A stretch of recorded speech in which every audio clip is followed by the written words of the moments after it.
국방부 청사로의 이전 비용이 하루가 다르게 늘어나고 있고 500억도 안 든다며 큰소리치던 국민의힘 스스로 5천억 정도 든다고 말했는데 이 금액은 1차적으로 발생하는 가장 최소한의 금액일 뿐입니다. 지금 중요한 건 집무실 이전이 아니고 첩첩산 중인 민생입니다. 국가안보의 중대사를 5년짜리 선출직 공무원이 졸속으로 추진하면 안 되는 일입니다. 국방부로 이전을 청와대가 우려하면서 취임 전까지 국방부로 이전이 어려워지자 국민의힘은 만병통치약이라 여기는 북한을 끌어들였습니다. 군대도 안 갔다 온 윤석열이 제대로 알지 못하는 남북 군사 합의를 거론하면서 북한이 20일에 서해상으로 발사한 북한 방사포를 9.19 군사 합의 위반이라 말했습니다.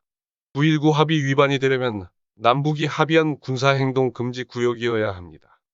국방부 장관이 위반이 아니라고 사실을 명확히 말하면 오해가 있었다며 사실을 수긍하고 정정하는 것이 올바른 행동인데 시정잡배도 아닌 차기 대통령이란 자가 북한 편든다면서 정치적으로 논쟁화를 시도하고 있습니다.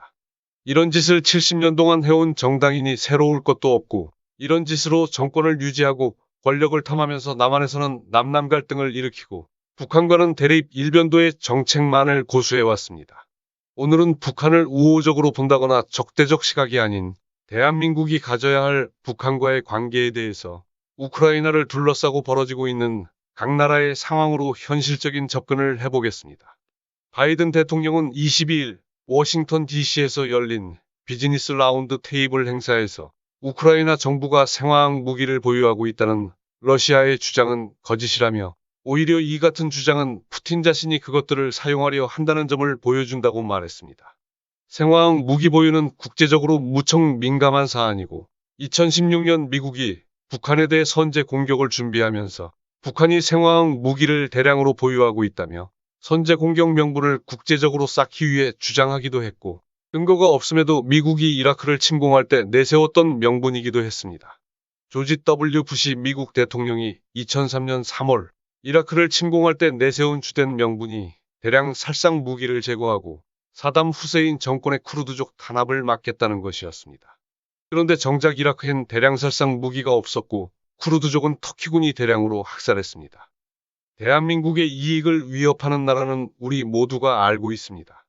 군사적으로 휴전 상태를 지속하면서 서로에 대한 신뢰 지수가 낮아 작은 충돌이 전면전으로 번질 위험이 있는 북한.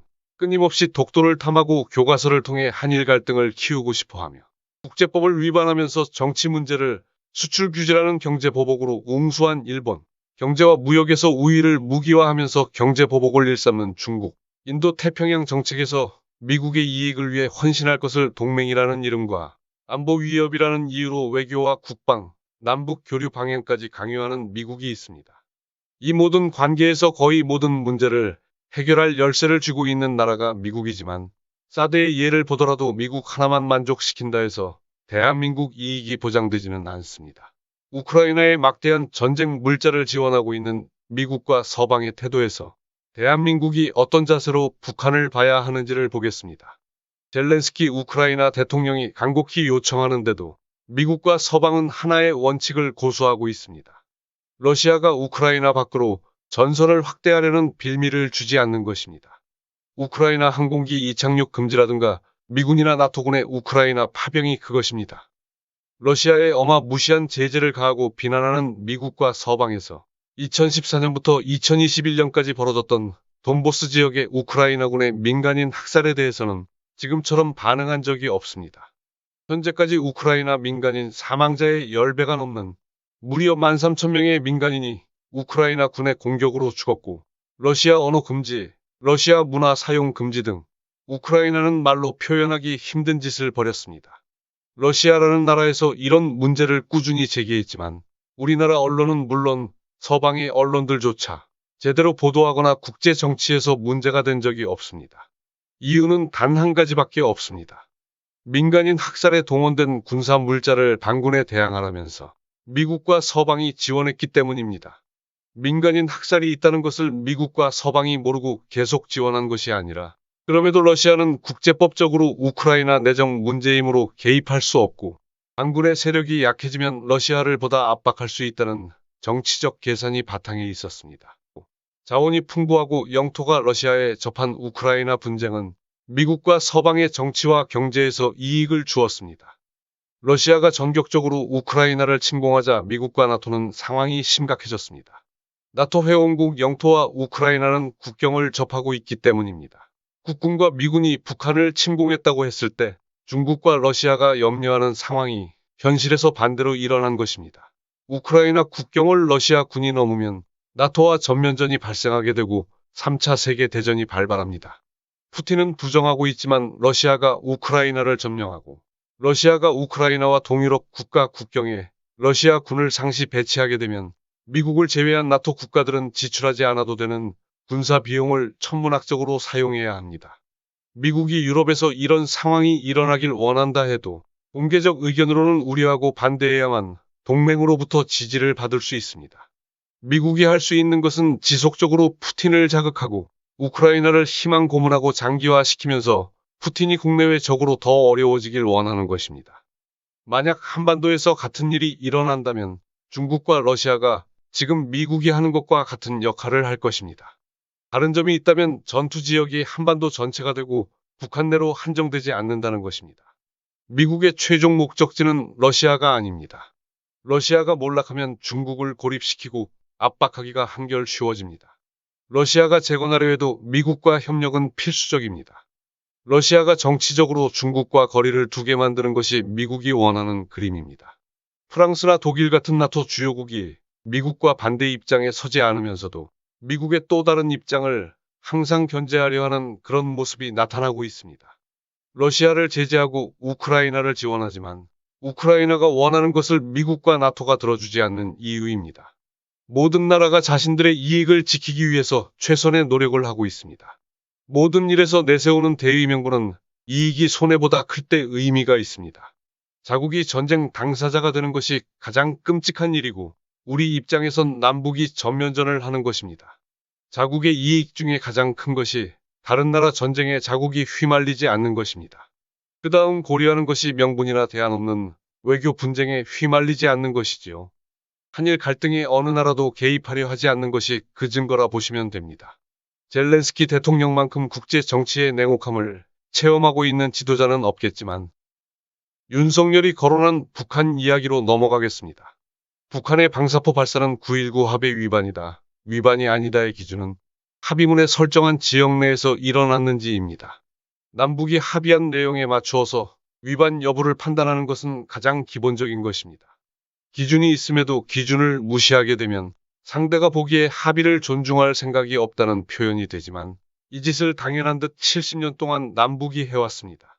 휴전협정의 목적은 평화협정을 위한 것임을 분명히 하고 있지만 휴전협정을 양측이 모두 위반했고 불편한 규정은 상대 동의 없이 무력화했으며 7.4 공동성명부터 여러 차례 체결된 남북 합의는 제대로 이행된 적이 없습니다. 반쪽으로 나누고 차지한 채로 서로가 정통성을 주장하고 있습니다. 통일에 대한 열망은 노래에나 등장하는 구호처럼 식어갔습니다. 이러다 보니 아쉬울 것이 없는 대한민국에 북한은 귀찮고 짜증나는 존재이면서 70년이란 긴 시간 동안 전면전이 없었던 관계로 정치적으로 이용하고 이용당하는 존재가 되었습니다. 서방이나 서방을 믿었던 우크라이나가 러시아를 그렇게 보았고 시리아에서 미군이 철수할 때 쿠르드족을 노리는 터키의 위험을 미국은 그렇게 보았습니다.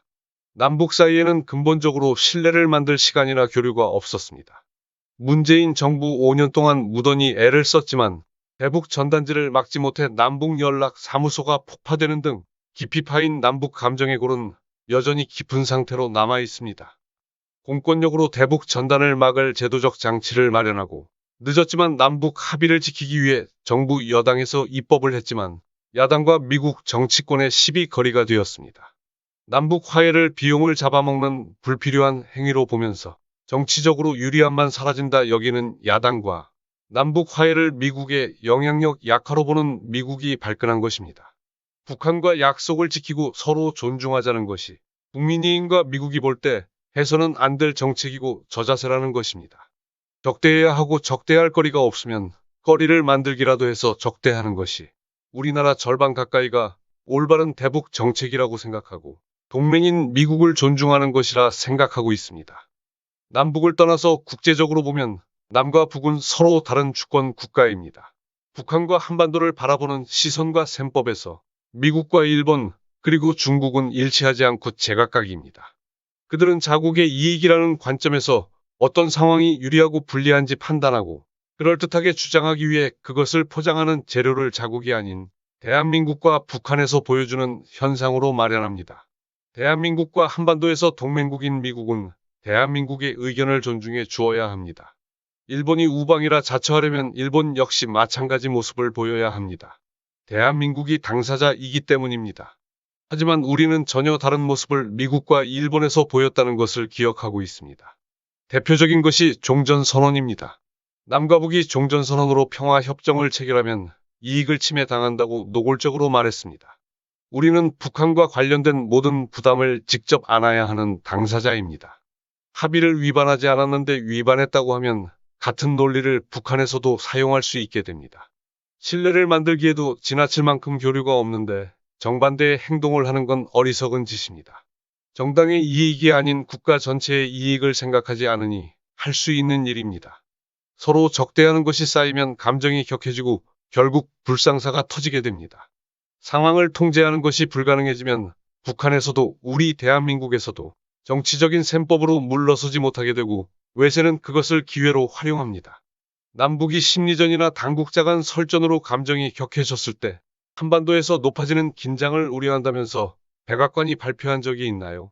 미국은 그런 발표 대신에 북한을 더 자극하는 발표를 해왔습니다. 지금 우크라이나와 러시아를 상대로 하는 것처럼 다르지 않았습니다. 미국이 지원한다는 것에 고무되어 러시아가 침공하기까지 우크라이나처럼 우리가 행동하면 안 되는 이유입니다. 우리 남과 북이 협력하여 스스로가 통제 가능한 한반도를 유지하고 만들어 가야 합니다. 스스로가 통제 가능한 상황이란 것은 남과 북이 한반도 문제에서 주인이 된다는 것입니다. 하지만 불행하게도 한반도 문제에서 대한민국은 당사자로서 스스로 모든 결정권을 포기하고 있습니다. 미국의 허락을 받아야 한다는 굴욕적인 신념이 사회 전반에 있습니다. 협력의 기본은 신뢰입니다. 신뢰의 기본은 상대를 인정하고 인정받는 것입니다.